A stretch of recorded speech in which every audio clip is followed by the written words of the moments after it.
School শুরু হয়ে গেছে, সাথে পড়েছে প্রচণ্ড গরম। আর এই গরমে আমরা বড়রাই নাজেহাল, এবং এই নাজেহাল অবস্থায় আমরা কিছু খাবার খেতে চাইছি না, অ্যাভয়েড করছি, প্রচুর জল বা জলীয় জাতীয় জিনিস খাচ্ছি।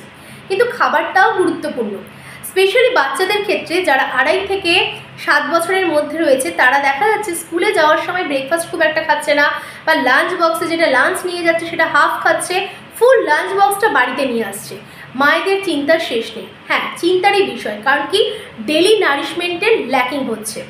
নমস্কার, আমি ডায়েটিশিয়ান শর্মিষ্ঠা রায় দত্ত। আমি আপনাদের আজকে একটা রেসিপি দিচ্ছি, যেটা খুব সহজ, হেলদি রেসিপি এবং টেস্টি রেসিপি ফর বেবি। তাই আপনারা সহজে এই রেসিপিটা লাঞ্চে দিতে পারেন বাচ্চাদেরকে। চলুন রেসিপিটা দেখে নিন।